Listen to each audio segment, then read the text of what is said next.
Assalamualaikum warahmatullahi wabarakatuh. Kami dari kelompok 6 akan mempresentasikan tentang alur manajemen proses dalam sistem operasi. Yang pertama, pengertian manajemen proses. Proses adalah program yang sedang dieksekusi. Proses terdiri dari kode program atau instruksi yang dieksekusi. Yang kedua, data atau variabel dan informasi yang digunakan program. Yang ketiga, stack atau penyimpanan pemanggilan fungsi dari variabel lokal. Yang keempat, heap atau alokasi memori dinamis selama runtime. Jadi, manajemen proses dalam sistem operasi adalah salah satu fungsi utama yang mengelola eksekusi program.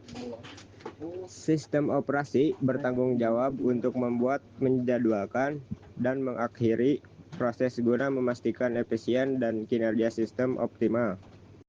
Di dalamnya juga terdapat proses control block atau PCB, yaitu berisi informasi tentang proses seperti proses PID atau status proses register, CPU, dan informasi manajemen memori. Yang kedua, siklus hidup. Siklus hidup proses dalam sistem operasi terdiri dari beberapa status. Yang pertama ada new, yaitu proses baru dibuat dan siap dieksekusi.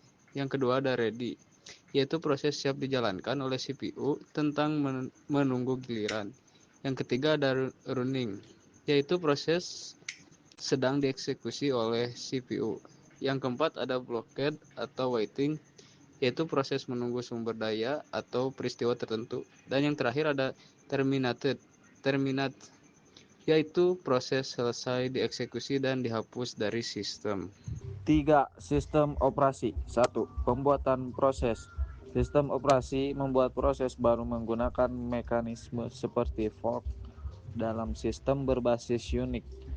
Proses ini diberikan proses control block atau VCB yang berisi informasi seperti VID, status, prioritas, dan sumber daya yang digunakan. 2. Penjadwalan proses. Sistem operasi menggunakan penjadwal proses untuk menentukan proses mana yang akan dieksekusi. Ada 3 jenis penjadwalan. 1. Short term scheduler, memilih proses yang akan dijalankan oleh CPU. Medium term scheduler, memindahkan proses ke memori utama atau sekunder. Yang ketiga, long term scheduler, mengontrol jumlah proses dalam sistem. 3. Eksekusi dan perpindahan konteks. CPU menjalankan proses berdasarkan prioritas. Jika ada interupsi atau pergantian proses, sistem operasi menyimpan dan memuat kembali konteks eksekusi. 4. Sinkronisasi dan komunikasi antar proses. Proses dapat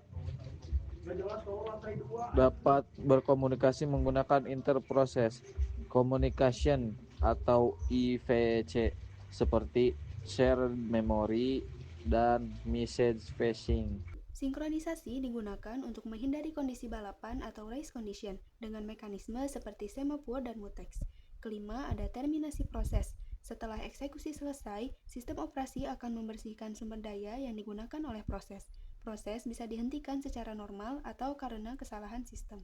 4. Contoh dan peran dalam kehidupan sehari-hari. Contoh 1. Penggunaan aplikasi di smartphone.